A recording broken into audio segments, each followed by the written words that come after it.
আসসালামু আলাইকুম। দ্বিপদী বিস্তৃতির আজকের ক্লাসে আমরা সাধারণ পদ সংক্রান্ত সূত্র নিয়ে আলোচনা করব। আমরা যদি এই সাধারণ পদের সূত্রটা ভালো করে বুঝতে পারি, তাহলে এই অধ্যায়ের অনেকগুলো অঙ্ক আমরা খুব সহজেই করতে পারব। আমরা আগের ক্লাসে পড়ে আসছি 1 plus x to the power n এর বিস্তৃতিতে আমাদের পদগুলো হয় 1 plus n x plus n into n minus 1 divide by factorial 2 into x square plus n into n minus 1 n minus 2 divided by factorial 3 into x cube। এইভাবে আমাদের পদগুলো চলতেই থাকবে এবং এখানে আমাদের n এর পরিচয় হলো যেটা কিনা একটা ধনাত্মক পূর্ণ সংখ্যা না, ভগ্নাংশ হতে পারে অথবা কি হতে পারে, ঋণাত্মক হতে পারে। এখন আমরা এখানে 1 2 3 4টা পদ লিখছি। আমরা একটু ভালো করে খেয়াল করি, আমাদের এটা কততম পদ? এটা আমাদের তৃতীয় পদ। তৃতীয় পদ মানে 2 প্লাস 1 তম পদ। তাহলে তৃতীয় পদের এখানে কত আছে? 2 আছে। এবং একটু ভালো করে খেয়াল করে তো, আমাদের এখানে 1 দিয়ে শেষ হয়েছে। কত দিয়ে শেষ হয়েছে? 1 দিয়ে শেষ হয়েছে। এবং আমাদের এই 4 নম্বর পদে এখানে 2 দিয়ে শেষ হয়েছে। আবার একটু ভালো করে খেয়াল করে তো, এখানে ফ্যাক্টরিয়াল 2, এখানে কত? স্কয়ার, এখানে ফ্যাক্টরিয়াল 3, এখানে কত? কিউব। এখন আরো একটু ভালো করে খেয়াল করি, আমাদের এটা কততম পদ? তৃতীয় পদ। তৃতীয় পদ মানে 2 প্লাস 1 তম পদ। 2 প্লাস 1 তম পদ। এখানে 2 1 দিয়ে শেষ হয়েছে এবং এখানে স্কয়ার। আমাদের চতুর্থ পদ। চতুর্থ পদ মানে 3 প্লাস 1 তম পদ।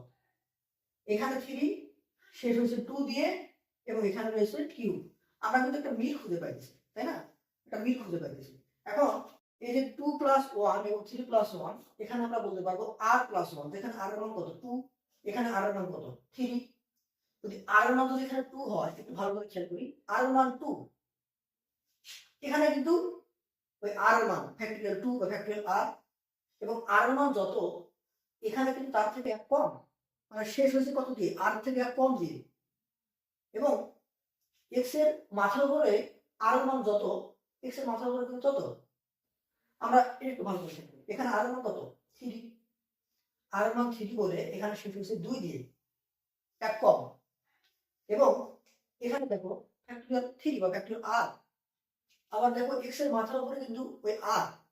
তাহলে আমরা এখান থেকে বলতে পারবো যে যদি r প্লাস 1 তম পদ হয়, বা t r plus 1 term r plus 1 তম পদটা, আমাদের কি হবে? আমরা এটা বিশ্লেষণ করে দেখতে পেলাম যে r এর মান যত, আমাদের এই যে সাধারণ পদের ফর্মুলা, এই সাধারণ পদের ফর্মুলায় আমাদের কিন্তু পদটা শেষ হবে r থেকে এক কম দিয়ে।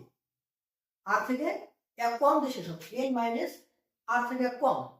কারণ এখানে r এর মান 2, এখানে 1, r এর মান 3, এখানে 2। তাহলে আমরা লিখতে পারবো r প্লাস 1 তম পদ n into n minus 1, n minus 2, n minus 3, এভাবে চলতে থাকবে। এবং শেষের পদটা কি হবে? n মাইনাস r থেকে এক কম। তাহলে n মাইনাস r এর মান যত, তার থেকে এক কম হবে। তাহলে n মাইনাস r মাইনাস 1 হয়ে গেল।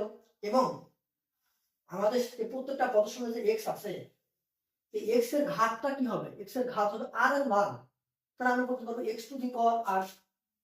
এবং r এর মান যত, আমাদের কিন্তু ভাগ হয়েছে তত ফ্যাক্টরিয়াল দিয়ে। তাহলে আমরা বলতে পারবো যে ফ্যাক্টরিয়াল r।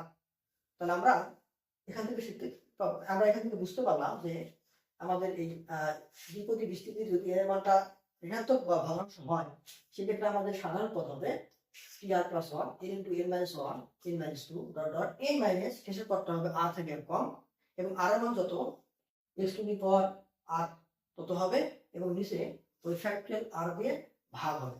আমাদের পরবর্তী ক্লাসে আমরা সাধারণ পদ দিয়ে অনেকগুলো অঙ্ক করব। ধন্যবাদ সবাই।